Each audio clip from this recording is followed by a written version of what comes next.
World. Thank you for joining us for this live info session, Bastyr University's online Ayurveda Advisor Program. This webinar is brought to you courtesy of the Bastyr University Continuing Education Department in collaboration with Kp Khalsa of International Integrative Educational Institute, the Integrative Healthcare Specialists.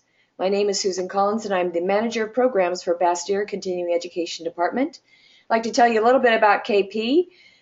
He is known as Karta, Purkh, Singh, Khalsa, Yog Raj, that's an Ayurvedic term. The acronyms that follow his name is DN-C, RH, LMP, NCBM, CC, NAMAPM. Don't know what all of those means, but I'm sure he'll be able to explain that to you. KP has over 40 years of experience in holistic medicine and is one of the foremost natural healing experts in North America. KP is President Emeritus of the American Herbalist Guild and is a respected teacher, writer, and lecturer. KP is a state-certified dietitian, a nationally registered herbalist, nationally certified massage therapist, a certified education provider for the National Certification Board for Therapeutic Massage and Bodywork, and the Florida State Board of Massage Therapy, and senior editor for Natural Medicines. He offers health consultations by phone with clients around the world. KP personally trained with Ayurvedic master Yogi Bijan for 32 years. He is nationally credentialed to teach herbalism, yoga, and bodywork, including Ayurvedic massage and spa techniques. KP is one of the first nationally certified instructors of Kundalini Yoga in the United States. He also holds the highest qualification level of registered yoga teacher at the 500 level and was one of the first to achieve this credential.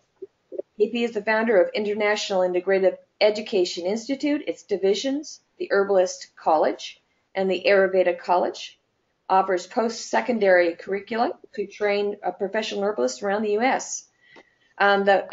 His first winter quarter starts for the Ayurveda Advisor January 12th through 14th, 2018. So welcome, KP. Hi, Susan. Thanks so much for having me. All ready to go to talk about this new program. Awesome. Let's hear what do you have to tell the folks? I'm all ready to dive in. Are we set to start? Let's start. Very good. Okay, here we go. Hi, everybody. Welcome. Thank you for that nice introduction, Susan. We'll talk a bit about how you can benefit from this program. In a second, we'll go into the kinds of people that might be interested in this program. It is a career-oriented program. That is, you could take this class. It will take you about a year.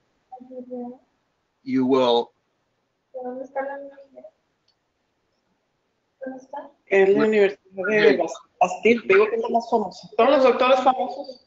We're hearing voices from this from the Susan. Okay. Yeah, okay. So all right. Anyway, so you can make a career out of this. This course has been offered at many different venues around the country by various different institutions for a while, and we know that there are hundreds of people out there that have graduated with this credential and are out there making a living. So it is career oriented. It's a professional level course, a college level course, but there are many other reasons to take it, and probably the majority of people who take it actually aren't looking to add to their career. They're using it for their own personal interest or their family. We'll get into that in just a second. So before we dive into the guts of the whole thing, let's talk a little bit about who this might be. So various people who might wish to include Ayurveda in your understanding of what you're doing currently. So maybe you are an herbalist, nutritionist, whatever. We'll talk about Ayurveda and its connection to yoga, but many yoga teachers know that Ayurveda and yoga are the same science, and they include yoga, include Ayurvedic information in their yoga teaching practice. But all kinds of doctors, nurses, and at many levels, we've seen people who have added these things to their practice and enhanced their effectiveness. This course is the second round of this course that we've done at Bastyr. We did one round previously. We retooled it a little bit. It's not a new course. It's the same material basically, but we made some adjustments to make the course work better for you. So we're ready to go with that, and we're going to reintroduce that, as Susan said, in January. So a good share of the people that take it, perhaps the majority, are people that want to use Ayurveda for self-care, their family, their own interests. They're just curious. They practice yoga. They want to understand the other side, something like that. So it's probably a 50-50 mix. We never know, but there will be a wide variety of people in your class. And then, of course, the new career folks. All classes are going to be online now, so we'll get into the details of that a little bit, but I will be teaching most, if not all, the classes, and we'll be together online. It would be live, so you'll be connecting with your fellow students and with me, but we'll all be sitting somewhere in our pajamas in wherever we live and connecting with these ideas. I think you'll find it fascinating. I certainly do. All right, so here's the webinar, or not the webinar, but the link on the website for Bastyr for the program. If you just go to the Bastyr University webpage, you'll be able to find this easily. You'll just go through continuing education. So we're recording this course, we're recording this webinar, and you can listen to the recording and just type in this URL from that, or you can just go right there and you'll find it very easily. So all those details, a lot of details. We're not going to go into all those today for the sake of your time and interest, but you can go there to find those. Registering is here, all the registration details. So you want to look at both of those web pages to get an idea of the content of the course, the structure of the course, and then to register. All right, well, let's talk a little bit about your teacher, me. Here I am. I've been a health practitioner for 47 years, so long time involved in this whole area. I teach at Bastyr, of course, as we said, in a couple of other different departments, as well as doing this this program, and I've been teaching at Bastyr for about 20 years. I'm an Ayurvedic doctor, herbalist, dietitian, nutritionist, and massage therapist. As Susan was saying, she did mention that I was recently the president of the American Herbalist Guild. My term ended recently. I was the most recent past president of that organization. So I've spent my entire nearly 50-year career immersed in herbalism, and especially in Ayurvedic herbalism. I teach neurology at the Massachusetts College of Pharmacy and Health Sciences, where I'm a professor, and of course Bastyr, as we said. So these various roles here at Bastyr. I also teach at the National University of Natural Medicine, another naturopathic medicine university. I'm actually finished with my term on the board of directors of the National Ayurvedic Medical Association. I just finished that term about 3 weeks ago. So we will talk a little bit more about NAMA, the National Ayurvedic Medical Association, in a second, but this course is closely aligned with that organization. So I've been teaching that entire time. When I began learning about Ayurveda with my mentor, Yogi Bhajan, there was no opportunity to learn formally in any way. There were no books, there were no schools, there was no material of any kind. It was just him and me, learning face to face. But the beauty of learning in that legacy type system was that I got very close connection, one-on-one instruction, and then I got to practice as soon as I learned things. So I was seeing my first client within 2 hours of having our first class with his supervision. I was a teenager at the time. I was a senior research scientist and medical formulator for Yogi Tea for 30 years. I still work closely with them as a consultant, and I founded Seattle's first holistic clinic. This goes back to 1980, so 37 years ago, long time. Had the idea to put together a bunch of natural healing practitioners all together in the same place and have a one-stop shopping center. Very common idea now, but it was very new then. I've written or edited over 30 books. This is my most recent one, The Way of Ayurvedic Herbs. We'll use this as a text in part of the class, but we have many other excellent texts to focus on. Some of you I know are already Ayurvedic aficionados, and you maybe have studied Ayurveda through yoga, or you've read some books about it, or you've taken various classes. But for those of you that are less familiar, let's just get kind of a thumbnail sketch of what Ayurveda is all about and how we'll be using it in the course. So it'll be a little introductory for some of you, but I think fascinating for others. And I will talk about some things later in this webinar that you can go out and use tomorrow, just to give you examples of the kinds of things we'll be learning. Vedic Sciences is the broad collection of science and literature and experimentation that people performed over the last 5,000 years in South India. The word Veda actually means science or knowledge, and so the this information was collected slowly by people experimenting with their own bodies and their own lives, and they wrote it down, and there are thousands and thousands of books about this material that comprise the Vedic sciences and the Vedic literature. One slice of that is Ayurveda, which we're going to be studying, but not only was there health maintenance, there was architecture, urban planning, sociology, gerontology, economics, toxicology, everything you could imagine about how to live together as human beings and be healthy and happy. Now, of course, these people lived in a different environment.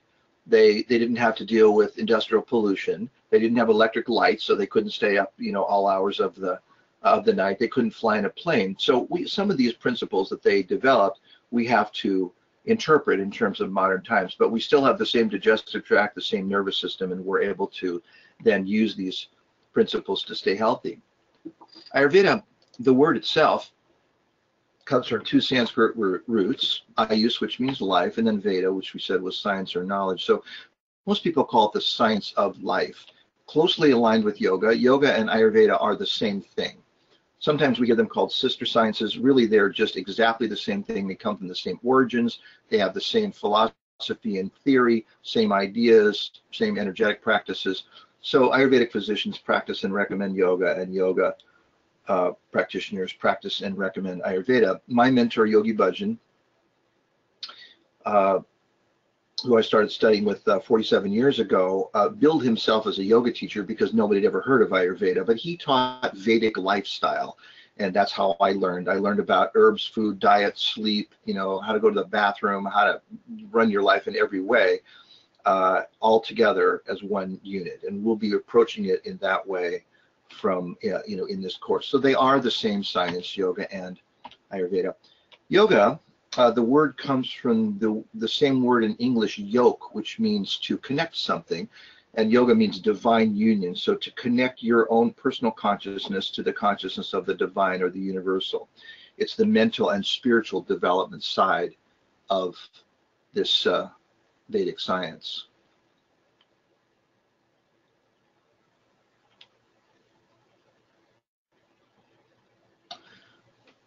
Ayurveda is the medical system. So Ayurveda is designed to keep you physically healthy so that you can pursue your evolution as a human being. So the purpose of yoga, to clarify your consciousness, to elevate your consciousness, to balance your mind, to allow you to be a more effective, healthy, happy human being. And Ayurveda keeps you healthy so that you can accomplish that.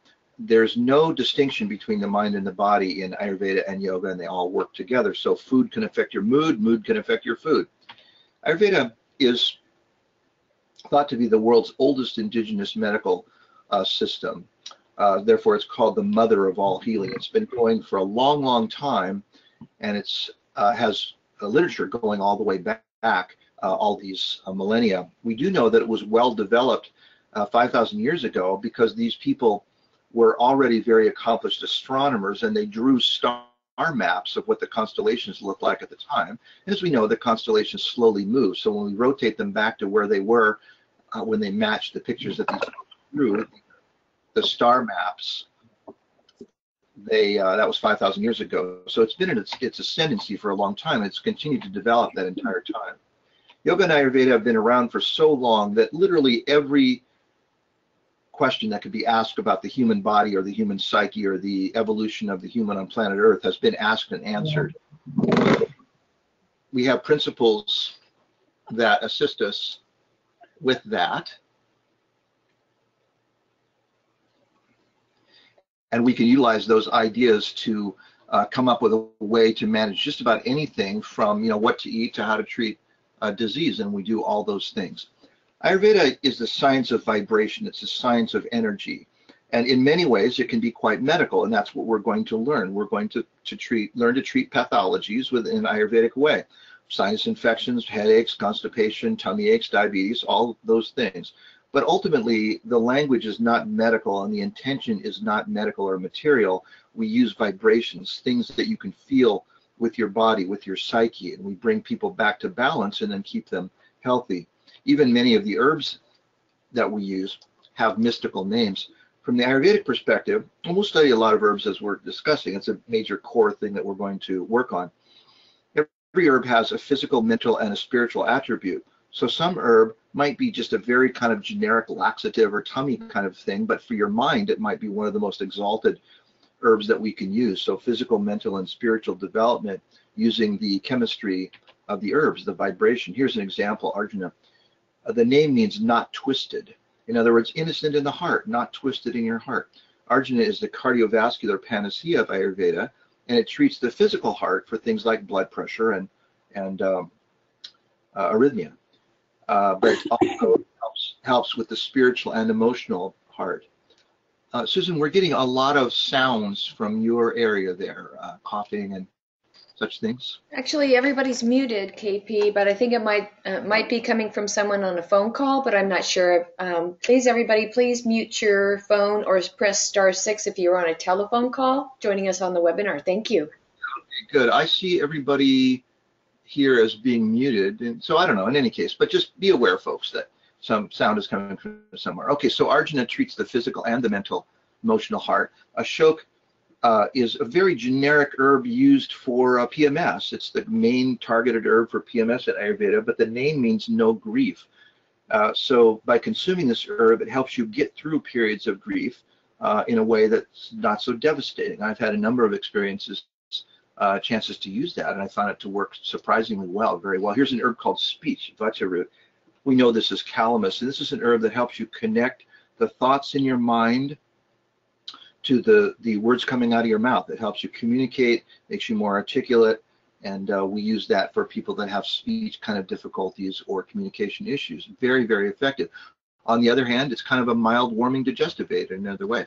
Here's an herb called brahmi, which means godlike. It's an herb that we use to enhance cognition, awareness, brain power. It's given to kids to improve their test scores in school, and yet it's one of the most effective herbs for just the evolution of your mind and consciousness.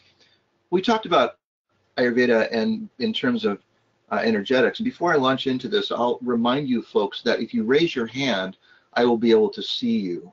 I'll do my best to answer questions as we proceed. There's not a lot of people on the line, so I think we could handle a few questions, and we'll take a little time at the end for questions as well. But if something is not clicking, raise your hand, or if you have questions about the structure of the course or how we get together and what we do, just let me know. So you can raise your hand there and I'll see that. All right, so these energetics, we talk about things like moisture, temperature, and weight in the body. So rather than talking about treating diseases, we don't treat every single person with a sinus infection the same, because they're all different. Different age, different gender, different ethnicity. What we focus on is balancing the attributes of their body, these energy characteristics, things like temperature, moisture, and weight. So weight might be better described as tissue density. Do you have the right amount of tissue, and is it the right, is it constituted properly in your body, your organs, your muscles, your fascia, your, all those things? Does it have the right amount of tissue actually in your flesh? So tissue density. We want all these things to be right in the middle, in that what we call the zone of dynamic balance. You get a little bit of wiggle room right in the middle, but there we would like it to be balanced. We want it to be on the middle path. So Ayurveda gives you two possibilities, heavy and light, and then all the other big mushy gray area in the middle, which is all kind of neutral. We have to learn through studying, and those are the kinds of things we'll talk about. Ashwagandha, as many of you have heard of, I'm sure. If you look it up in an Ayurvedic text, it says that it's heavy. But the question is, how heavy? Lettuce is light, ashwagandha is heavy, but that milkshake that you had for lunch is heavier than the ashwagandha. So we'll figure all this out and figure out how this matches the physiology of the person we're dealing with. Temperature might be better called metabolic rate. How fast is your body digesting calories to create metabolic energy? We want it to be just in the right place. The baby bear category, not too hot, not burning up calories for no benefit, but yet burning sufficient calories to run your body and all your processes. So herbs and foods, activities would be rated as cold or hot. So from the food perspective, for example, something like cayenne, obviously hot, something like a cucumber, definitely cold, and then a whole spectrum in between that we'll learn to talk about. Moisture is the beautiful slime that lubricates your body. So we're full of water, and that water has in it some oil, some protein, some minerals, and it makes up this beautiful lubricating fluid like the oil in the engine of your car, so that everything can move smoothly inside your body. We want the right amount so that your joints move properly, your bowel movements are proper, you have cerebral spinal fluid in your brain, all that, but that you don't have so much, you're not retaining water. So moisture, wet or dry, and we could call that tissue juiciness. So bottom line, health from the Ayurvedic point of view is a balance of these body's energies. We want people to be not too hot, not too cold, not too wet, not too dry, etc. And we work on that over the months and years until we bring people back to that balance, and then they stop having symptoms, and then we help them maintain that throughout their life. Wouldn't you like to be like a few of the people you've met who are running marathons in their 90s? Or, I just met a guy the other day, 92 years old, and he played badminton for 2 solid hours and took on all comers and won every match, and he was just sweating intensity. 92 years old, badminton for 2 solid hours. That's where I'd like to be, not like we see most people today. Here's a definition of health right straight out of the Ayurvedic scriptures. So we work on very basic things like metabolism and tissue, and then we work on our journey of evolving as human beings until we can have mind and bliss at the level of the soul. That's what we're looking for. To do that, we can preserve the health of the healthy and eliminate the suffering of the sick. Ayurveda is very good at keeping you healthy. It's less good at treating symptoms. The main focus of Ayurveda is keeping you healthy. But now, because when people come to us 99.9% of the time, they're busted, and they didn't come to us until they got busted, so we have to work on their symptoms, and then we bring them back into balance. The beauty of the Ayurvedic system is that it gives you a holistic overview of everything that's going on in a person's body. So a person might have 10 symptoms related to inflammation. Instead of taking a separate drug for each of those symptoms, we recognize the connection, and we use diet, herbal medicine, and other means to reduce that inflammation holistically. It's a beautiful system. In my almost 50 years in this field, I've studied many, many diagnostic systems, and I'm proficient in many of them. But when I'm sitting across the exam table, eyeball to eyeball with a real person, I'm thinking in Ayurvedic terms, because it gives me the best holistic overview and the best ability to predict how things are likely to go.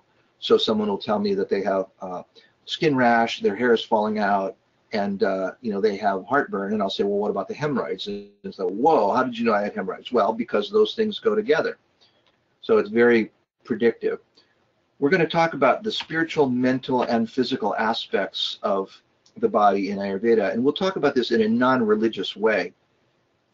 There are practitioners, certainly in India, but all over the world, of every possible religion. Ayurveda is not a religious thing, it's a medical science, and Ayurveda is not a moral or ethical system. It does recommend that you have a consistent moral or ethical system that works for you, but certainly because it came from India, most Ayurvedic practitioners are what we would call Hindu, but there are certainly Muslim, I'm Sikh, there are Christian, Jews, Zoroastrian, and certainly many Buddhists, and of course Buddhists are atheists. So it's not even about any particular religion or deity or focus in that way. It's about evolving and flowering and blooming as human beings so that we can reach our whole potential.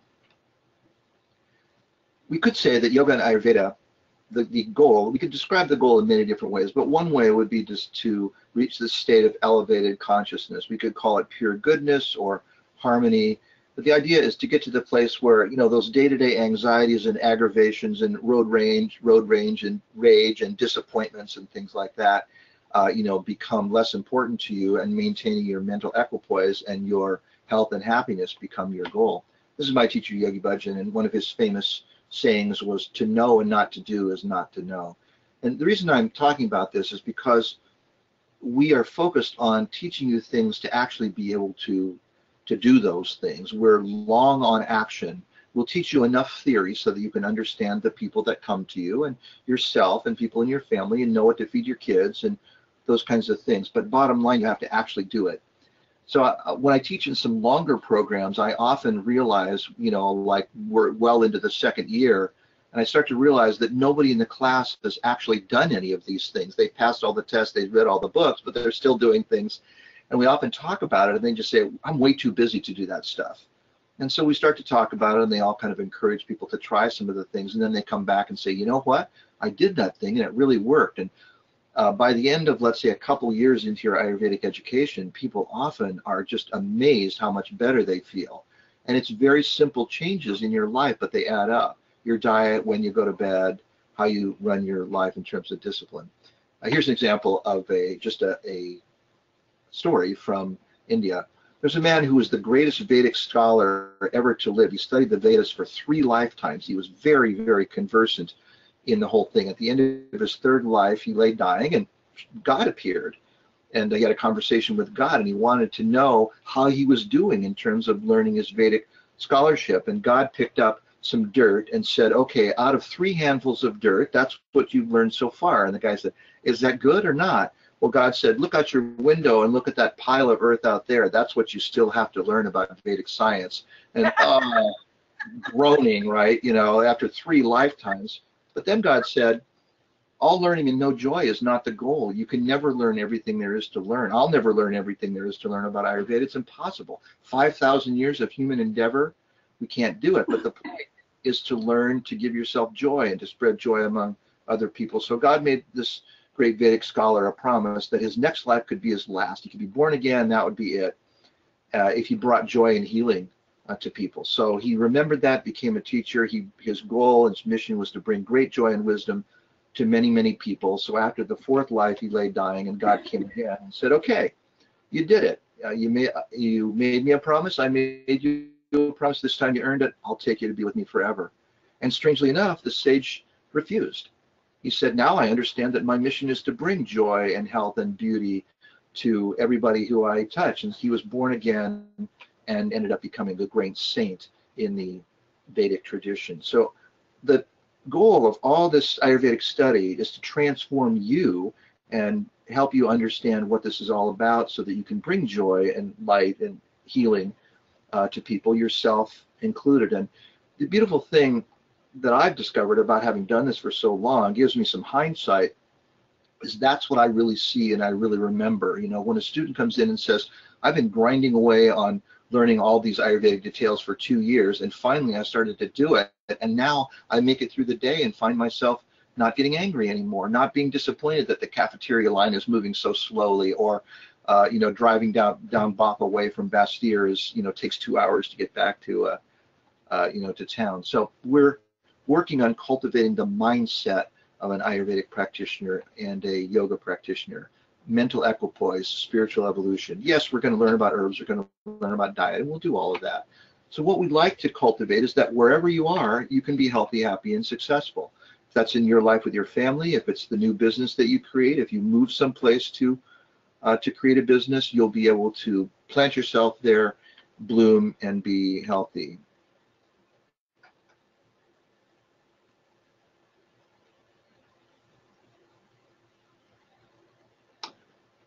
The slides are taking a bit of time to catch up with me. This next slide just says, I'll just read it to you. It still holds true that man is the most uniquely human when he turns obstacles into opportunities. And I think that's so true. It's kind of the glass half full or empty idea. St. Francis de Sales said, bloom where you're planted. That's what we're looking to do. So how can you bloom in your environment? Well, Thomas Edison said, what we see on the screen here, all the things we're capable of. That's what we're looking to do, is just to crack the shell of your being and allow you to evolve and to feel great. One thing I've observed is that most people have never experienced being in balance. And they very often say to me, I hear this every week, I never realized I had bad digestion until I got good digestion. I never realized how much energy I could have during the day until I started having solid sleep all night, things like that. Everybody around most of us now are kind of funky and kind of feel, half good most of the time. And, when you ask everybody in your office if they're tired, everybody says, yes, I'm tired every day, I'm always tired. And people now think that's the way human beings are, but it's not. I can remember a day when you asked people in the office, people didn't say they were tired. They occasionally had a cold and they had their various maladies, but now we're at that place where people are tired and their digestion is funky. And when you begin to work on those things, remarkable difference. Well, here we can quote a famous Ayurvedic practitioner. Joan Rivers. But she said very famously, if a door opened, I went through it. And that's what we're offering you today, is the opportunity to go through a new type of door to transform your life and create a career that you can make a living with and create a lifestyle that you can heal with for yourself and others. You can bring healing to the planet, healing to your life, and healing to everybody around you. House phone's ringing. Okay, so we would like you to bloom in your life with these Ayurvedic ideas. And the bottom line question, really, of why we learn all these things Ayurvedically is, how do we make sense of our world? And that's what the ancient Ayurvedic sages 5,000 years ago sat down and said, what can we do as human beings in a non-dogmatic, non-religious, non-denominational way to allow us to be happy? How can we eat? How can we sleep? How can we use the bathroom? How can we have sex? How can we relate to each other in the world? And then they went on to say, how can we manage our bank accounts and, you know, all those things. So two things we want to mainly focus on. And one is the current balance of your energies in your body. It's today's health or the treatment of disease. That's what, unfortunately, we have to focus on mainly because people come to us sick. Most people don't understand that they could have lived life differently and they would be healthier. So whatever they've done up to the moment of conception, up till today, that's what we have, that's what we deal with. So we focus a lot on that. The other, though, is something that's more specific to Ayurveda.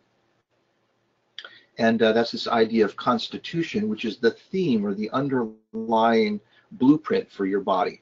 When we're born, we have certain aspects of energies in our body that are in different proportions, and everybody, each of us is a little bit different.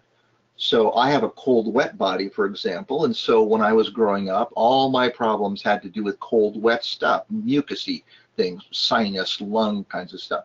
When I began to learn about these ideas, that was gone forever when I changed my diet and worked on those kinds of issues. And so we'll help you understand how to assess that in your clients, how to assess that in yourself and your family, and figure out the plan for the long-term way you conduct your life over time.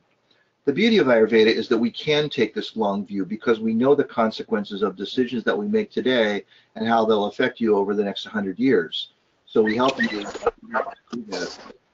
Okay, so again, there is somewhat of that noise coming through, if you can assess your mute button or whatever it is. So we'd like to plan for a long, healthy life and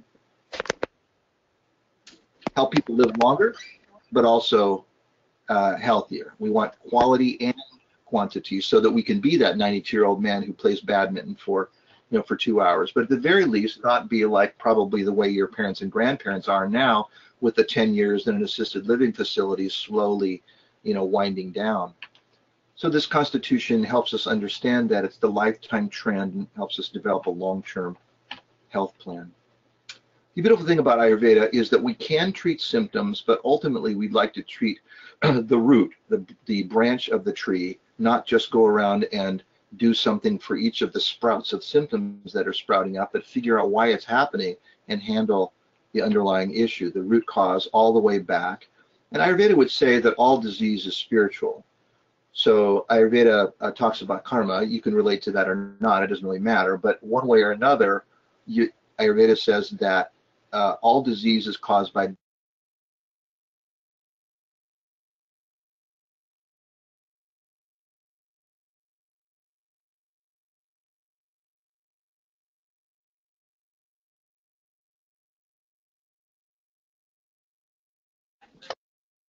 window of your car, such things. So we don't use medication to treat these things, we use meditation. Lifestyle changes along with herbs, diet, exercise, all those things. All right, so this program that we're relaunching here is a comprehensive program with 12 in-depth courses, and we talked about the diverse group of participants that we're expecting. And last time we had everybody from doctors to people who just were interested on their own to yoga teachers and everything in between. So you can add this to your credentials, whatever it is you have. Maybe you're a massage therapist, maybe you're a dentist, but anybody can benefit from understanding the in-depth Ayurvedic approach to these things, and then we'll teach you a bunch of things to treat those, such as herbal medicine. Everybody needs to take this course, Introduction to Ayurveda. It's the prerequisite. It's pre-recorded. It's 20 hours. You'll be able to listen to it at your own speed once you sign up for it, and it'll give you basic concepts and vocabulary. You may already know some of these things, and you're just going to listen to them again, but it helps us to get everybody on the same page because the course is modular.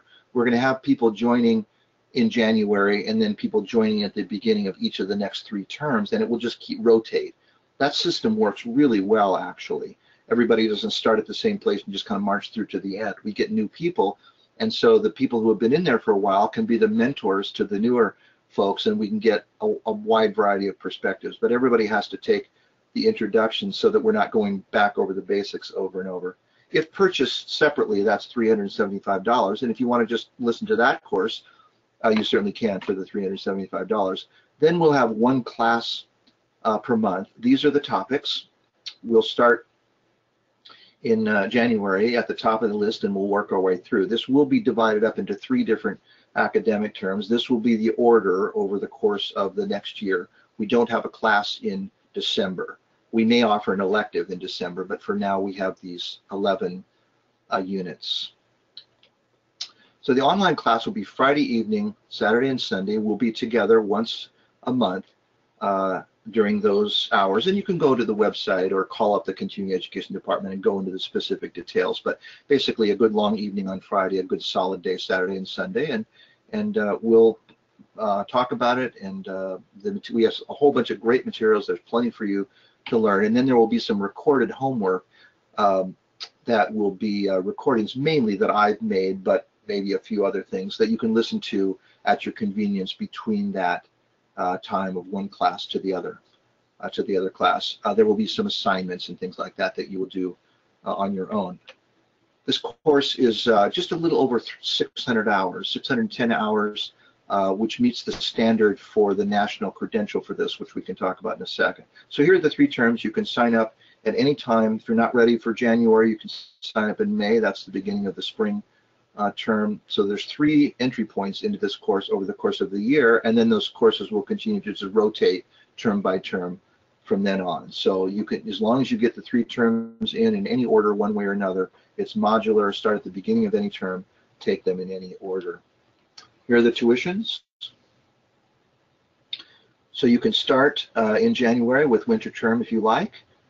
$1,500 is the tuition, and then you could pay for the entire program in advance, which is a considerable savings. And if you buy the entire program all at once, you'll get the introduction to the whole program, that introduction to Ayurveda, which is a $375 value if purchased separately. That will be included in your entire program. So if you want to just commit to the whole thing, $38.50, and you're ready to go, and we'll connect you with the online recorded introduction, and then we'll get together online live each 1 weekend a month, starting in January or wherever you sign up.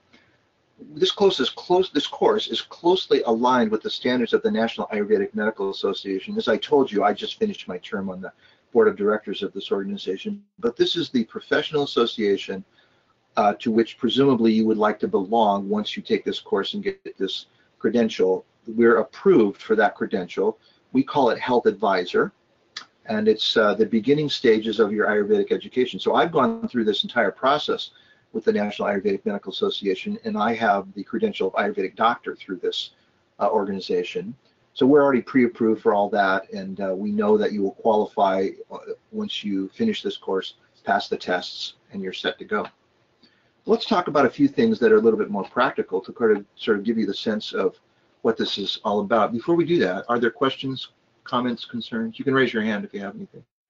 If anybody wants to say anything or ask a question. Julie has a question. Hi, Julie, go ahead. Hi, I was curious about this program, and when I got information from Bastyr, they had mentioned that we would have to do client or have like a patient, and I was curious as to where those patients would come from.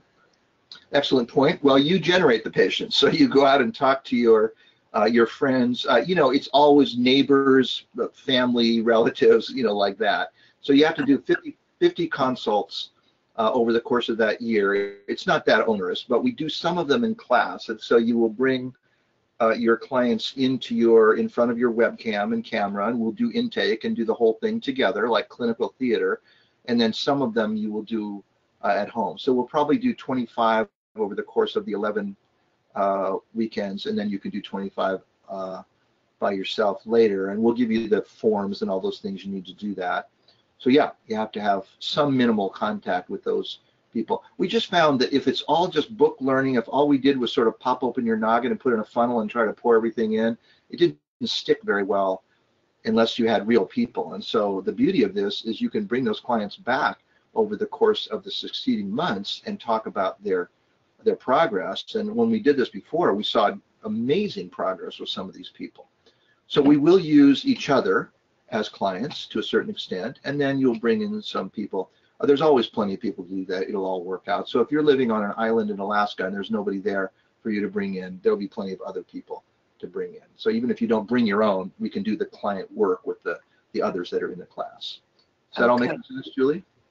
Yeah. Are you able to use the same person throughout, or does it have to be a different person each time?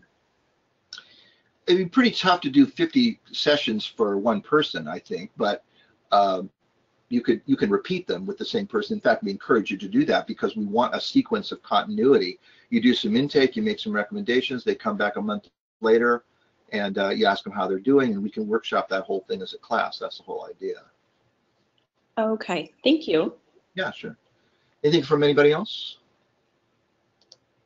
Okay, well, let's talk about a few things here that might be a little more practical. Ayurveda is a vast collection of techniques, from body work to lifestyle to diet and whatever, but diet and food make up a real core, diet, food, and herbs, a real core of what we do. So it'd be pretty rare to go to an Ayurvedic practitioner and not get some suggestions for our medicines, herbal or food type medicines. In addition, you might get suggestions for body work, yoga, meditation, and numerous other things. It's a huge palette of possibilities, and we'll work on all of those. We'll have some instruction in yoga and meditation. I don't think we're going to be actually doing physical yoga, like a yoga class, but we're going to be, because we're going to be online, but we'll talk about yoga principles and practice some breathing exercises and things like that together. So here we have herbal medicine. Just to give you an example, we'll talk about, for example, mildly warming digestives. Almost all Ayurvedic formulas include some collection of these. Here we see mustard, fennel, coriander. These are cumin. These are all warming digestive aids that enhance your ability to absorb your food and get those nutrients into your body. Here's a very famous example, one of the most famous combinations in all of Ayurveda, Trikatu, which means the three pungents. This is in about 95% of Ayurvedic formulas as a sub-formula to enhance the digestion of the other ingredients, black pepper, dry ginger, and long pepper. And those have certain energetic characteristics that offset each other. They're all mildly warming, but they create a balanced formula that is good for just about everybody, increases digestive secretions and the completeness of your absorption. Black pepper is an herb that here doesn't get very much respect. You put it on your baked potato, but it's considered to be the most superior detoxifying remedy in all of Asian medicine. Very, very respected in Ayurveda. It's a little bit drying. Ginger, on the other hand, about the same degree of warming. Ginger is called the universal medicine in Ayurveda. The scriptures literally say, if you can't cure it with ginger, don't even bother. So it's a little bit on the drying side as well, but it goes to different places in the body. And then long pepper, which is a type of peppercorn related to black pepper, is about half detoxifying. And then here we see the term rasayana, which means rejuvenating. So whereas black pepper is only detoxifying, long pepper is about half building and detoxifying. So you get that offset, and the long pepper is moisturizing to your tissues to offset the drying effect of the black pepper and the ginger. This is easily available out there in the Ayurvedic herb market. You could go on Amazon or any Ayurvedic herb site and grab some Trikatu if you're interested in trying it as a mildly warming digestive aid. So you would start with, let's say, 1 gram It could be in powder form or capsules, 1 gram per meal, and increase by 1 gram per meal until you begin to feel kind of an uncomfortably warm tummy. That's one too many. So a nice, cozy, comfortable feeling of warmth in your little stove in your digestive tract is great. So you just push it up to that point and then take it and see what happens. Many people find that just doing that enhances their thought processes, makes digestion go a lot better in every way, promotes their bowel movements. So here we have ginger that promotes digestion, of course, so part of this whole process. Ashwagandha, an herb that I mentioned earlier that many of you are probably very aware of, one of the most famous herbs in Ayurveda. I just love this herb. I use it, probably recommend it every day. I take it, it's just so useful for so many things. Here's the scientific name. This is the root of a plant closely related to tomatoes, so it's very food-like. We can use high doses. It's very well tolerated. So in the long run, it slowly but surely increases stamina, muscular power, sexual stamina, the ability to stay awake during the day, and it's probably the best herb in the world for anxiety. It can be substituted straight across for Valium. Now, Valium treats anxiety in 15 minutes. Ashwagandha is more like 15 days, so it's more preventive and curative. But the Valium doesn't cure anything. You just have to take it every time you're anxious. So I've treated so many cases of crippling anxiety with ashwagandha. I used to manage the nutritional therapy department of a holistic hospital. And there were people there who were disabled by their anxiety, and they were hospitalized because they couldn't function in the, in the real world. And we'd fill them full of ashwagandha, and a month later they'd be like, anxiety? What anxiety? Really amazing. Ashwagandha also aids sleep. It balances the sleep rhythms in your body. It doesn't make you sleepy when you take it, but taking it consistently day after day, over a matter of a few weeks, you begin to realize, hey, I'm sleepy at bedtime. I sleep all the way through the night without being interrupted, and I wake up feeling great with good energy. That's what we want. Amazing herb. So here's a bunch of the things that it does. It's a sexual enhancer. In fact, the name ashwagandha means like a horse. I think you get the implication there. So it's an anti-aging remedy par excellence. Ashwagandha has a very neutral taste. Just before this webinar, I was talking to a client who I had recommended ashwagandha about 3 weeks ago, and we were doing our follow-up. And she just said, oh yeah, I can just stir that into yogurt or a salad or anything mushy and hardly taste it. So you don't need to email me if you taste it and say it tastes like dirt. Opinions vary, but I would say it tastes like sawdust or oatmeal, something like that, and you could use pretty high doses. We use large doses of up to 60 grams for very serious problems, but most people just take a gram or two a day. I take 2 grams a day, and I've done that for over 40 years now, and so far so good. You can use it in food, as I mentioned. Very safe, very well tolerated. Almost everybody gets benefit from it one way or another. Here's the counterpart, shatavari, which means 100 husbands. Same kind of idea here. This is more oriented toward women. Now, Ayurveda doesn't have gender-specific herbs, but we do have ones that we generally use more for one gender than another, just because they tend to be better that way. So shatavari is the #1 remedy for women to take. But again, I've given plenty of men shatavari. So it has those beautiful kind of crunchy, sweet little tubers. They're delicious fresh. They taste kind of like a jicama, let's say.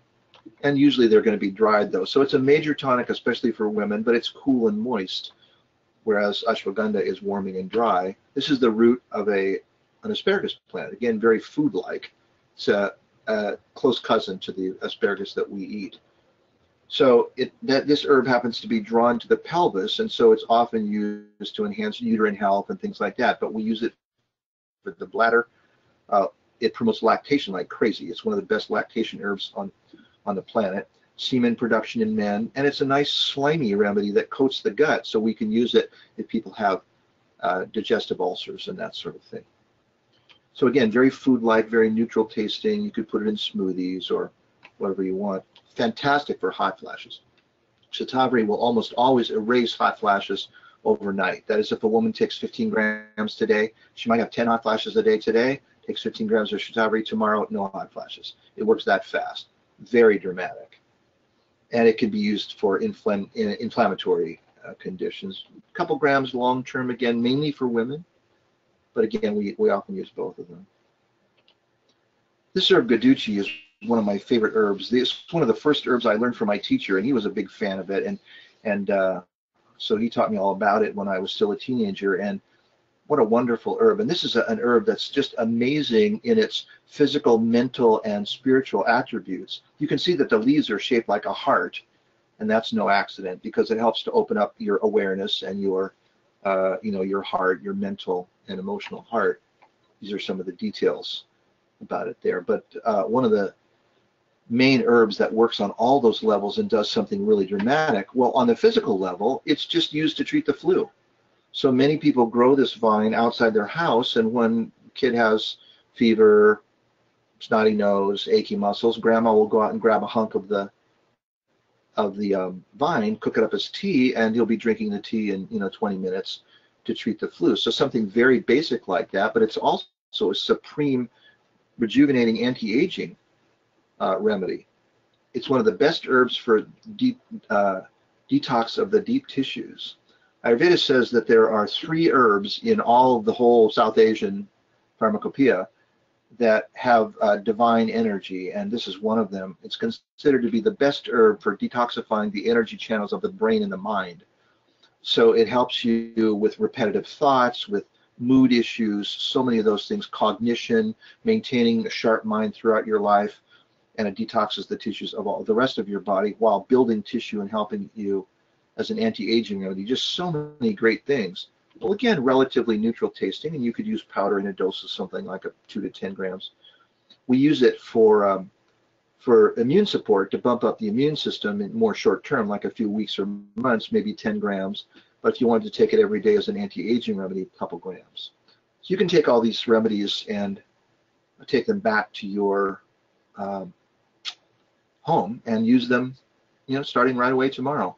We'll make this webinar recording available to you, and we'll send you an email or somehow notify you about where to get it, so you can watch it again for these details. And you'll be able to stop and start at that point. Well, boswellia, a very famous herb from India. This herb, strangely enough, it's a resin that comes out of a plant like dried pitch from a pine tree, has become a real hit with dog arthritis. Veterinarians really tuned into it very early, and it's become very much a staple in veterinary practice, and especially for dog arthritis, but it works for human arthritis as well here. So here are the boswellia trees. They grow in the desert. They look like they're mostly dead most of the time, and they make a little slit in the bark, and the sap oozes out, and you snap it off, dries in the sun, and you end up with those blobs of sap like we looked at here. So it's related to frankincense from the Middle East, so it's called Indian frankincense. These are the Indian names for it. But a profound anti-inflammatory remedy for things like arthritis. It's also profoundly detoxifying, has many, many great characteristics. You can get some extracts as well, or you can just get the dried sap that's ground to powder, and you can buy that by the pound or encapsulated. It's easily available. This herb is the most widely used herb in all of Ayurveda, amla fruit. It's a little tropical fruit that grows in the foothills of the Himalayas. It looks like it should taste good, but they taste god-awful horrible. Bitter, sour, it's just not great. So this is the #1 remedy for inflammation in all of Ayurveda, but it acts slowly, so it's not the best herb for your tennis elbow. It's better for more long-term chronic subclinical inflammation like you would have with cardiovascular disease and things like that, long-term anti-inflammatory. We're mainly going to get that in powder form and consume it that way. It's not available fresh here. We can get juice. There is bottled amla juice available. I think after your first bottle, you'll go back to taking it with powder. It's pretty bad, but you can try it. But amla powder, easily available, and a dose of something like 10 grams, pretty good for anti-inflammatory benefit. #1 herb in all of Ayurveda, the most used. It's in the most formulas. It's taken by the most people. Does the most things. But as those herbs tend to be, it's on the slow side. We're also going to be talking about therapeutic diet and Ayurveda, of what we call the big 3 natural healing systems. That's Western, Ayurveda, and Chinese medicine, the main ones that are studied here. Ayurveda is the most aggressive in terms of using targeted diet to treat specific pathologies. So not only are we going to talk about a diet to help you stay healthy. We're going to talk about a diet to help you get healthy. In other words, targeted specific things. It can be pretty aggressive. At the hospital, we used aggressive targeted diets extensively, and I just really saw how well they worked. I'm a big fan of doing this. So just as an example, let's talk about an anti-inflammatory diet. Those are big today. People are talking about those. So if a person has metabolism that's running too fast, they're what Ayurveda would call hot. Their pulse is going too fast, their circulation is moving too fast, their digestive tract is pushing the food through too fast. We want to use foods that have cooling attributes, slow everything down a little bit, anti-inflammatory. These would be foods with sweet, bitter, and astringent tastes. So for example, bitter, here we see endive, a bitter vegetable. It decreases liver heat. The liver is a very hot organ, and people with this kind of hot metabolism tend to have hot livers, and then they start to have liver problems. And if we use bitter foods in their diet, not so bitter as to be uncomfortable, but just shifting the diet toward more of these kinds of bitter foods like the endive. Ghee, or clarified butter, is the #1 anti-inflammatory remedy in all of Ayurveda, and it's dramatically effective. Using ghee to treat inflammatory kinds of conditions, modest amounts, of course. Then we talked about sweet foods, so sweet juices like pear would be appropriate. Apple is both sweet and astringent. That would be good for a cooling diet. We want to limit pungent things like this because these pump up the metabolism and make things go faster and promote inflammation. It's not what we want. Other cooling foods would be things like cucumber, anti-inflammatory food, and raw vegetables tend to be more cooling than cooked, so we want to sort of emphasize more in the raw direction. Ayurveda doesn't have a one-size-fits-all formula for any person, any disease, any circumstances. There's the ideal diet and health program for you as an individual, but not one that works for everybody. We say in Ayurveda that there's no medicine that's good for everybody, but every medicine is good for somebody. So even things that for you might be absolutely wrong are going to be good for somebody. And all these things are a bell curve, So if you have an extremely hot body, way out on the far tail of the bell curve, we want to use very, very cooling kind of diet to bring you back into the middle. If you're kind of in the big kind of mushy middle with most people, then we just want to keep you there and make sure you don't go drifting off in the direction of hot, cold, wet, dry, etc. So green vegetables, anti-inflammatory. We could use those in the form of juice. Ayurveda does use juices therapeutically. Celery is an example of something. When I worked at the hospital, our hospital was not an Ayurvedic hospital, but let's say it was heavily Ayurveda influenced, and many of the people there, doctors and nurses and therapists, had Ayurvedic training. So we used a lot of these, as I said, aggressive diets. We treated a lot of people who were in the crisis of mental illness somehow. And these were people who would be having some kind of difficulty, and they would be, our hospital was in Tucson, Arizona. It was right on the edge of the desert. So you walk out our gate and you're out into the, trackless desert. And so the police would, get a report of somebody wandering around out in the desert in the middle of the night, and they'd go get them, and they'd say, look, we don't want to book this person into jail because they're in distress. We had a real good relationship with them, so they would bring them to us, middle of the night, 2 o'clock in the morning, and put them on a 3-day psychiatric hold so that we could sort of get them settled down a little bit before they, saw the judge or the doctor or whatever, trying to figure out who they were and what they were doing. So I would wake up somebody I always got called to be the intake guy to do that for whatever reason, 2 o'clock in the morning, but I would call somebody from the kitchen and have them make celery juice, and I would try to have the person drink a quart of celery juice while we're sitting there talking, filling out forms.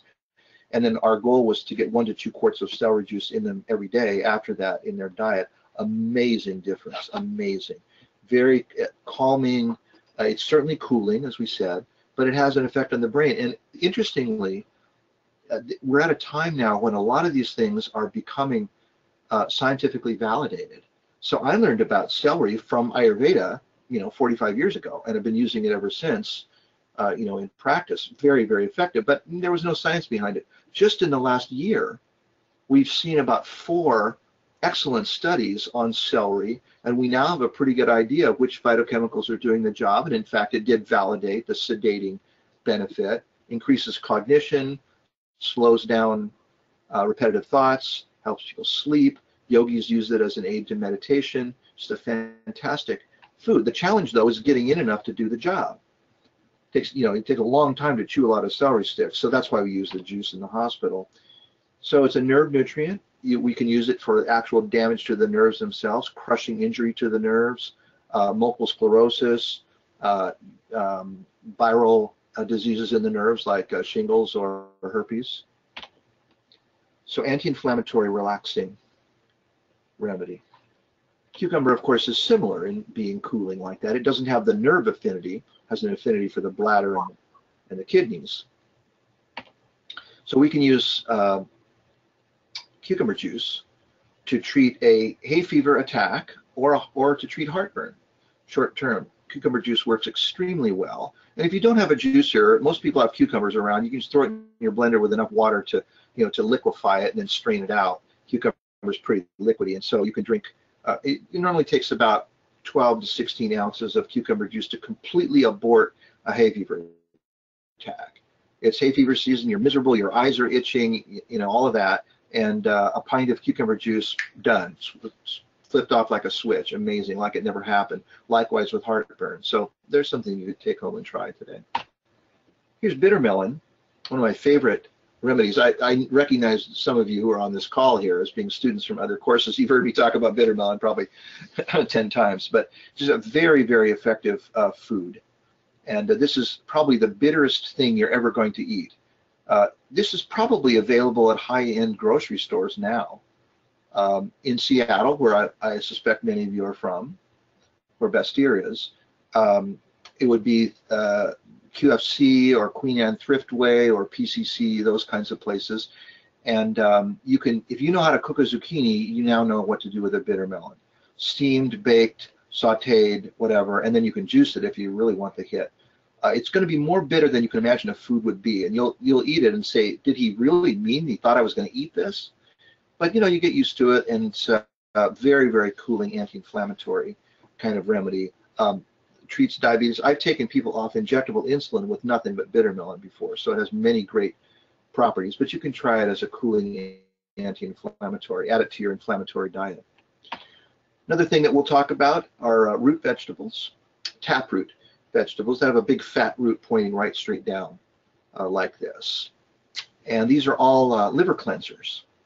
And something about having this big fat taproot allows them to be liver cleansers, and that helps to treat any aspect of a congested liver that's squeezing off circulation through that area and causing liver to not function well. So the main ones are going to be beet, carrots, and radish. We now know, again, fantastic new science to validate these things. We now know that the effect is almost certainly from the nitric oxide that the body produces from these things. We've just figured out over the last couple of years the benefit of nitric oxide. Nitric oxide is how Viagra works. Viagra stimulates nitric oxide in the body, in the circulatory system, to promote the dilation of vessels. It dilates vessels everywhere, but of course in the critical place where you want the Viagra to work. So in the case of these things, we now know that beet juice is the most nitrate-rich substance that has been studied so far, and that it is most effective for increasing nitric oxide in the body, which produces circulation. This whole nitric oxide thing was unknown 5 years ago, and now it's a hot new area. So beet juice is #1, and carrots are in the top 20, likewise radishes. So probably that's the main reason, as we're beginning to learn. But you could use these things in any way that's comfortable for you. If you normally would eat something raw, that's fine, or steamed. Normally we cook beets, but in the case of beet greens, the pigment goes up into the leaves. So we can use those as well, but it could be beet greens curry. Now we'll find out in the class as we study these pathologies that hemorrhoids are 99% of the time a result of liver stagnation. That's very, very well known in every natural healing system. Your conventional medical doctor may not know that, but if we can use liver detoxifiers, we can treat the hemorrhoids. I do this every single week. I've done it hundreds and hundreds of times. So we could give people a hefty amount of beets in their diet. Let's say half their diet beets, And the first day, usually the hemorrhoids begin to feel better. It depends how serious they were, but over the course of a week or two, the hemorrhoids wind down, and then you could sustain that. Then from the Ayurvedic point of view, we want to go back and say, why was the liver congested in the first place? And go back to the root like we talked about doing before. But we can bring people out of misery with safe, non-toxic medicines. Hemorrhoids are very difficult to treat with conventional medicine. There's a bunch of stuff you can apply that kind of half works, but the main treatment is surgery. And of course, surgery is quite uncomfortable, but imagine if you could just eat a few servings of beets and the whole thing would wind down. So there's an example of something that we can use day to day with people. This is, half of adult Americans have hemorrhoids. So if you would like a $1 million suggestion for a career, opening up the local natural healing hemorrhoid clinic, I treat hemorrhoids Ayurvedically, on your sign, it's $1 million idea. So there you go. So some of these things that we've just really nailed, I mean, that just is no problem to handle that. You'll handle any case of hemorrhoids. There's other things we can use, but, you'll be able to manage that. So there's a few things like that. They're just a slam dunk. And if you master those, there are people waiting for those. People are lined up for hemorrhoid surgery. If you can divert them, you'll be, you can have a career. So also carrots, as we mentioned. So you could certainly cook those together. Any form of these, that you like. This is carrot fennel soup. Radishes, many, many different kinds. We know about these little salad radishes. These are delicious steamed, by the way. You can just use them as a steamed vegetable. Giant Chinese radish. In India, when you talk about a radish, this is what you're talking about. These long red ones. They're usually called mooli. Mool means root. And so when you say mooli, you go to a restaurant in India and order a stuffed chapati mooli. This is what you're going to get. So they have many varieties like we have here, but this is kind of the standard radish that you're going to get, the generic radish. And then they have the white ones as well. We call these daikon here. That's the Japanese name for them, but they're available throughout Asia. So all these taproot vegetables are liver cleansers, and they, each one has slightly different properties. So as we study this in more detail, we'll learn whether or not you want to recommend carrots or beets or radishes, but they're pretty close. If you know somebody that has hemorrhoids now, just tell them to, eat steamed beets for half of their diet for 2 weeks and see what happens. Send me an email when their hemorrhoids disappear. All right. I want to talk about a few more practical kinds of things here, and then we'll kind of go back to talking about some details of the program and have some questions. At this point, are there questions, comments, concerns from anybody? Everybody's doing okay? All right. So those were the taproot vegetables. Here's an example of a cooling beverage. Milk with raw sugar, rose water, and blanched almonds. So that's an anti-inflammatory remedy that you could consume in the evening to cool things down to be able to go to sleep. When people are too pumped up at night, they don't sleep well. Here's another variation, a lassi, which is a dilute yogurt drink. And here it's made with ground up rose petals, powdered rose petals. Delicious and cooling. Well, here I thought I would give you just an example of something, a little bit more serious kind of pathology. We will study rheumatoid arthritis and study some things to do for that. You might end up wanting to get a little bit more Ayurvedic training. And again, NAMA has a three-tiered system. So the program that we're talking about now takes a year. It's the first one. It's Ayurvedic Health Advisor. NAMA calls it Ayurvedic Health Counselor. We're calling it Ayurvedic Health Advisor, same thing. And then there's the next level, and then finally the doctorate, and you can continue pursuing that. And I assume that Bastyr will gradually evolve into offering those courses. Right now we're starting with this first one. So we can talk a bit about rheumatoid arthritis. I think probably you could get tremendous benefit with people, but you might want to get a little more training under your belt before you tackle these kinds of things. But just to sort of give you an idea, we treat things now that are that just so serious and hard to treat. My specialty is neurology, so I spend my days treating multiple sclerosis, Parkinson's, epilepsy, autism, migraines, that sort of thing, mainly. And we've made tremendous progress in all of those things. I have every single patient that I've ever treated in 47 years for multiple sclerosis remains in remission till today. I just met someone the other day that I lost to care about 35 years ago, and she came back in for a checkup after 35 years, and she'd been in remission the entire time, and she had full-blown multiple sclerosis. So we know that there are tremendous things we can do. This kind of a disease, obviously, we see on the screen, has gone way, way far. So whether or not we'll be able to reverse all these deformations, but we can definitely help with the pain in the process of the disease. I treat a lot of lupus and RA at more beginning stages. So here's an example of a home remedy for inflammation that would, rheumatoid arthritis is an inflammatory disease. So we talked about that herb guduchi. We talked about it for various uses. So some guduchi, some ginger powder with ghee and water, and here you have the instructions. And again, you can come back to the recording when we send you the notice, and then you'll be able to watch this and stop it to watch it. But this is everybody can get a hold of guduchi, ginger, ghee, and water, and it's a very basic home remedy for inflammation.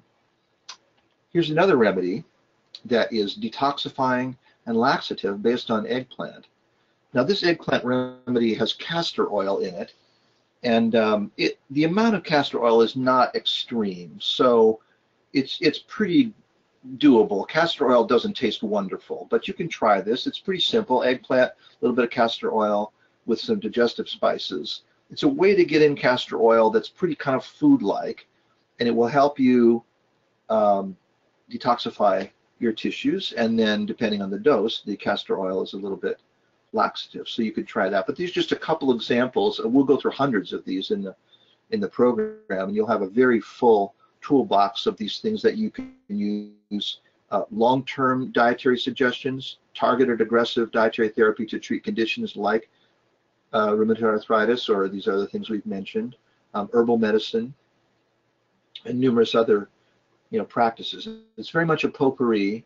We'll talk about Ayurvedic psychology, of course, Ayurvedic cooking and nutrition, dealing with various pathologies, yoga and meditation, everything from physical, mental, and spiritual. Here's a quick mention of some of the mental sorts of things here. So we'd like you to be able to expand your own mental awareness. And one of the most beautiful things, as I was saying earlier, that I see in these classes is the dawning awareness of how things could be different. Here's just one example. In a class recently, one of the students had 3 fender benders on the way to school, and she was always frantic, and she never had enough time, and she was always behind in her studies, and she was, just doing the laundry was tough, and shopping for food. So she was stopping for Taco Bell on the way to class in the morning because she could never get it together to buy groceries and like that. And she'd had 3 fender benders in the previous 6 months or so, and she was just all shaken up and freaked out. And we just said, why don't you just take the shuttle? And she said, oh, I couldn't take the shuttle. It takes 45 minutes. I don't have time to spare, as it is. We said, yeah, but look at you. You're eating funky fast food every day. You're all freaked out. You've had 3 auto accidents. Clearly, it's not working. We said, so the class just said, we were analyzing her for a case. And the class said, try taking the shuttle for a week. If you don't like it, go back to driving. She came back to the next class and said, it's unbelievable the change it made in my life. She said, yes, the shuttle takes 45 minutes, whereas driving took 12 minutes, like, frantically driving like a bat, right? But the 45-minute shuttle, she said, but everybody else in there is doing their homework. I just do my homework in the shuttle, do a little meditation, work, read my assignments, and I don't have to fight the traffic. That gives me the extra time then to make a good breakfast. I eat the breakfast before I go, and it just, dovetailed into every other level of her life and just made things so much better. And then she realized, well, wait a minute, if I can, if I wasn't thinking right about that whole situation, maybe there's some other things. And she began to think about it. Rearranged her schedule a little bit, helped with her studying. She wasn't staying up. She was staying up till 2 o'clock in the morning every night trying to cram in her studies. And it was just, we just saw her bloom. She bloomed in her mind. Then it helped her bloom in her body. So to nourish the mind, we'll talk about these things like proper herbs and food, thoughts, environment. Much like this situation, we often find that people, one of the women in another recent class was saying that her morning Ayurveda routine now was 2.5 hours long, and now she was jealous of going to class because she feels so great from doing that routine. She just kept adding things, and everything she added made her feel so much better that she wanted to spend more time doing that, and she didn't have any other time to spare. So she was thinking of, reducing her course load or something so she could spend, more time. I think 2.5 hours is probably ample, but she was just so blissed out by everything that she was doing, and we could just see the changes in her being. You know, she was just glowing with the bliss of leading a balanced life, and she was passing all of her classes and doing well in class, and she was, you know, instead of like being a grinding, painful, punishing experience of going to school, she was enjoying it and still doing well. So we can work on detoxifying the mind with things like pranayama, breathing exercises, mantra, etc.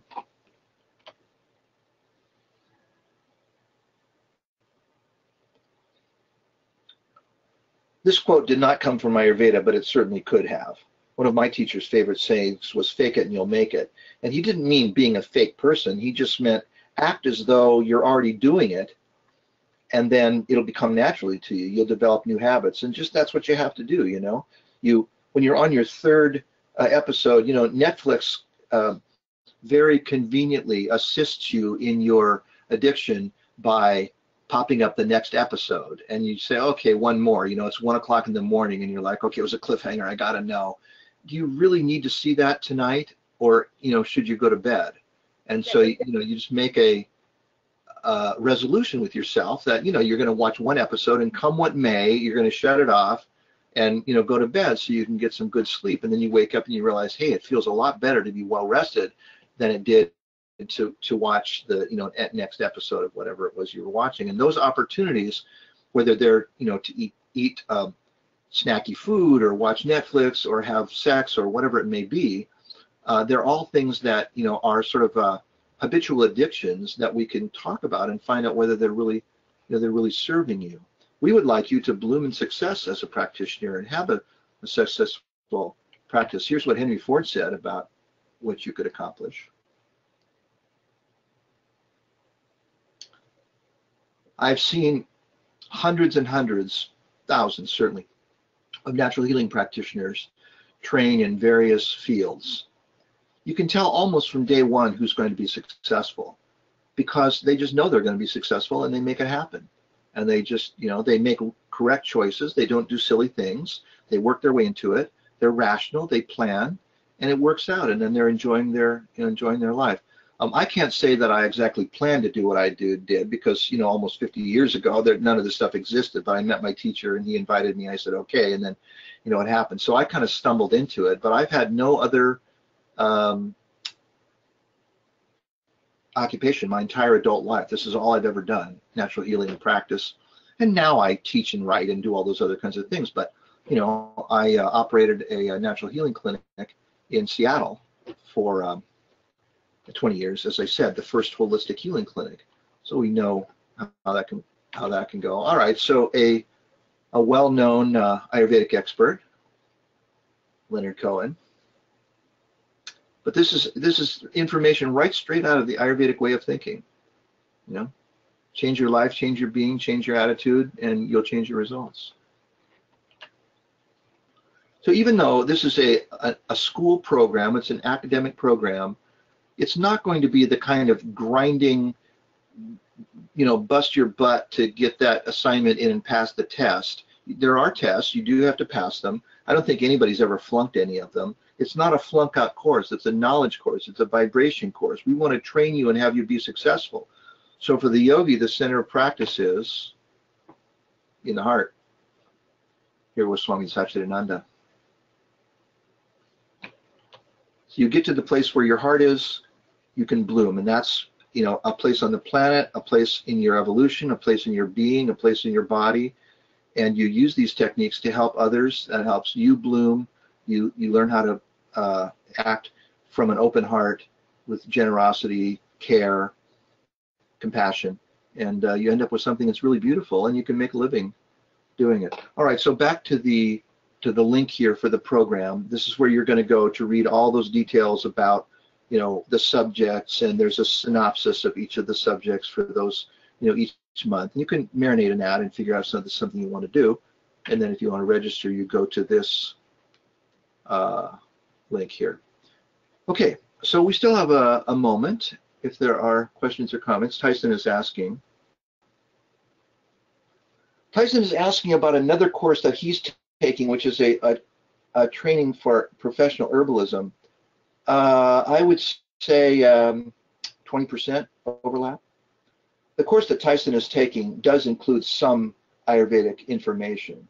So the content of that course is probably about, 20% Ayurveda, and the content of the Ayurveda course through Bastyr is probably about 20% herbalism. So, about that much overlap, something like that. But, in the herb course, we don't get into anything like meditation or lifestyle. We talk about diet a little bit, but we don't talk about, sleep and sex and how to go to the bathroom and how to, run your calendar and just all those kinds of things that are also Ayurvedic. Yeah. All right, Leanna's typing in a question here.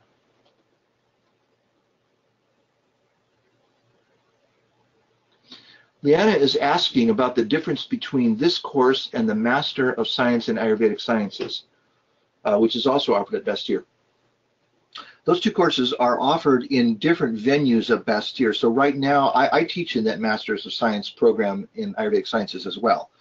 And here we're talking about the Ayurvedic Health Advisor Program, which is done through Continuing Education.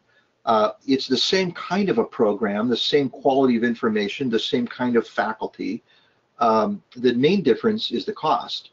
That course, that's a 2.5-year master's degree, which is $70,000, $70,000. This course is $38.50. That's the main difference right there. But you don't end up with an accredited master's out of this. This is for people who want to start the process. There's no licensing for Ayurvedic practitioners. You would be practicing unlicensed, which is very common, and thousands of people around the country are doing it. But there is no specific license. There's no license for the master's program either. We think eventually these things will become licensed, and we would encourage you to get your education under your belt so that when licensing does come, or whatever kind of credentialing it becomes, legal validation through the state, you'll be grandfathered. So that course is longer, very similar material, but more in depth, and it does not have any prerequisites. So, a year of that 2.5-year course is basically, the same material that we talk about in this course, but it has a clinical component. So in this 1-year program, we bring people in front of the webcam and the microphone, and we work through the cases, and we talk about, each other as cases and things like that.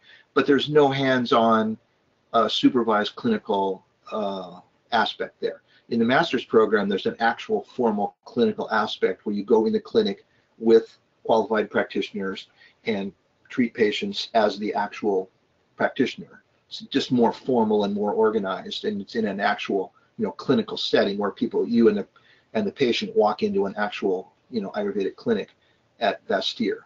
So they're similar, but just one is the same. Okay, so the NAMA, which is the professional association, doesn't care how you get your education. They just require that it be done in a way that they can certify. So the first year for that first credential, the Ayurvedic Health Advisor, is 600 hours. The next level, which is called Certified Ayurvedic Practitioner, which is equivalent to the master's degree, is 1,500 hours. And the doctorate, which I have, is, 3,000 hours or something like that. Quite substantially more, longer and more detailed. So that's the idea, is to create this 3-tiered kind of thing, and then eventually have educational institutions come together with programs that, that do that. Bastyr does have the master's program. That would be equivalent. Once you pass that, it's approved for you to have the certified Ayurvedic practitioner credential from NAMA, and the quality of education is going to be similar, and it's just going to be longer and more detailed and a lot more expensive, but you come out with a degree. So you have to decide which way you're going to go. Okay, so that's Leanna. Julia's saying, certificate comparable to the Ayurvedic consultant program. Well, I don't know enough about the details of these other programs to really compare them and advise you one way or another. I know about this program.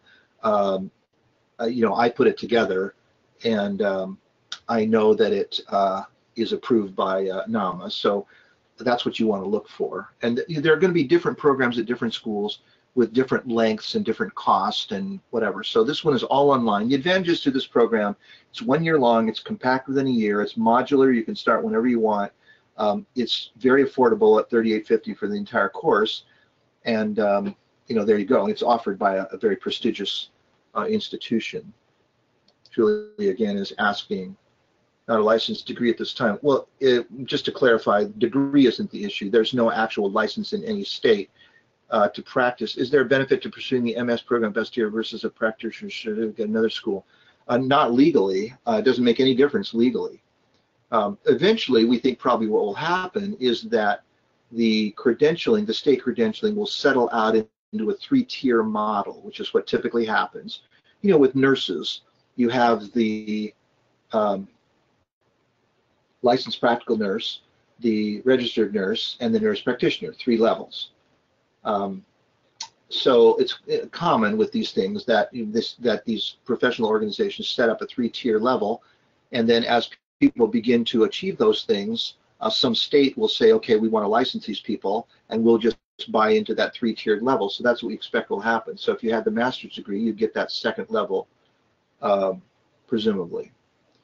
But right now, there's no advantage, legally speaking. A master's program would give you, a year and a half more information, so the information would be more in depth, but it wouldn't give you any more legal ability to practice. Licensing gives you the imprimatur, the approval of the state to be able to do specific things, and then other people are prevented from doing other specific things. Ayurveda is not mentioned in the law anywhere. In most states, the giving of nutritional advice, including dietary supplements like herbs and/or lifestyle consultation, can be done by any private citizen with any other private citizen, and you can charge money for it, and you don't need any other kind of special credential, as long as you're not doing things that are specifically prohibited, which are things like entering the skin, breaching the skin, so you're not going to give injections, delivering babies, doing other kinds of surgery or surgical procedures. You're not going to prescribe drugs, for example. So, but just giving the kind of advice we're talking about, that's what we call it, lifestyle advisor.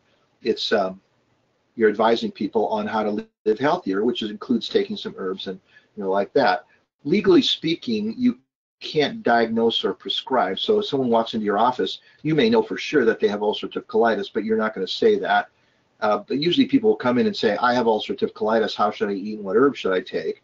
And then as long as you don't prescribe things, that would be saying, take turmeric for your ulcerative colitis and you'll get better. That would be prescribing. But if you say, many people have benefited with your condition from taking turmeric, then that's okay. But this is kind of a non-issue because there's sort of the letter of the law and the spirit of the law, and on the ground right now, nothing is happening to anybody. There are hundreds and hundreds, probably thousands, of beginning level Ayurvedic practitioners practicing all over the country, and they're doing it fine and not getting in any trouble. I think that ship has sailed. I don't think there's any prosecutor or sheriff anywhere that wants to take their time to bring a Ayurvedic health advisor to court for practicing medicine without a license, because we just saw the statistic that 75% of Americans in the last year participated in some aspect of alternative medicine.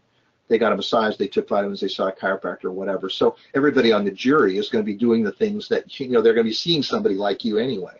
So it's probably a pretty safe. Cost of the second year of the program. Well, these are different programs. The second year program at Bastyr, which is in the academic department, you have to apply to the program formally, as with prerequisites and all that. It's a master's degree. You get a credentialed master's degree from a certified institution, and it costs $70,000. But it's not an extension of this program. It's a different kind of thing. So some folks are asking about how they can contact me for more information. I think the way to do that you could just go to my website if you want. It's kpkhalsa.com, very easy to find. But I think probably the first step would be to call the Continuing Education Department at Bastyr, Susan, who introduced me, is there, and you could talk to those folks there if you have details, and she would be glad to put you in touch with me. I think a lot of the questions are going to be about dates, cost, you know, things like that, and that would be better for them to handle. But I'd be glad to talk to you if you want to just get in more detail. Yeah, Leanne, Leanne is asking, after this one-year program, what's the next step she could take to go to the next level? You will be a practitioner. She's asking, I want to become a practitioner. We just use the terms advisor, practitioner, and doctor as a way to signify those three terms, but you will be practicing. You know, that's what we're intending. So Bastyr, we don't know yet what the next step of Bastyr is going to be. If we're going to introduce the NAMA level certified Ayurvedic practitioner that's not a master's degree, we don't. Right now we have it, you know, it's available, but it's a $70,000 master's degree, which is a great course. I teach in that course. You're welcome to take it, and you know, we do very well with it. And you just have to decide, you know, if you want that actual degree from an approved institution, you could have that hang on your wall. Otherwise, we may initiate a non-degree program. I don't know. Okay, so. So Susan is saying the email is continuing ed, the word continuing, and then ed, bastyr.edu, really easy, or you could go right to the website and you'd be able to get right to them that way. So email them or call them. Okay, folks, we are at the end of time. Thanks so much for your questions. Thanks so much for attending. It's been my pleasure to be with you. Don't be a stranger. Hope to see you in class starting in January, and we'll all be in our pajamas. You know, I'll be in my office talking to you through the computer, and it'll be fun. Thanks, Kp from Bastyr. Bye, everyone.